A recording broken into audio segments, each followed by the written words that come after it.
ഇതൊന്ന് കണ്ടു നോക്കൂ. ഉമ്മ മരണപ്പെട്ട് 8ാമത്തെ ആണ്ട് ദിവസം വിശുദ്ധമായ ഖുർആൻ പൂർണ്ണമായിട്ടും ഹൃദ്യസ്ഥമാക്കി, വിശുദ്ധ ഖുർആൻ പൂർണ്ണമായിട്ടും ഹാഫിളായി കയറി വരുന്ന മോൻ ഉമ്മാൻ്റെ ആണ്ട് പരിപാടിയിലേക്ക് കയറി വരികയാണ്. എന്തിനായന സുന്ദരമായ കാഴ്ചകൾ, കണ്ണഞ്ചിപ്പിക്കുന്ന കാഴ്ചകൾ.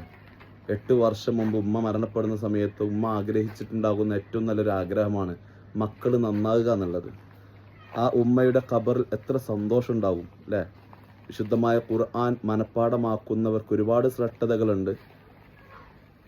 ആ ശ്രേഷ്ഠതകളൊക്കെ കരസ്ഥമാക്കി വിശുദ്ധ ഖുർആൻ പൂർണ്ണമായിട്ടും ഹൃദ്യസ്ഥമാക്കി കയറി വരുന്നത് ആ ഉമ്മൻ്റെ ആണ്ട് ദിവസത്തിൽ ആ ഉമ്മ എത്രമാത്രം സന്തോഷിക്കുന്നുണ്ടാകും. മക്കൾ നന്നാകുക എന്ന് പറഞ്ഞാൽ ജീവിതത്തിലെ ഏറ്റവും വലിയ ഭാഗ്യമാണ്.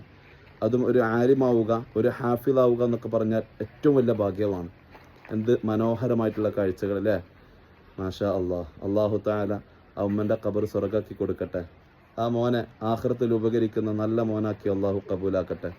എന്ത് നയനസുന്ദരമായ കാഴ്ചകൾ അല്ലേ? മാഷാ അള്ളാഹ്.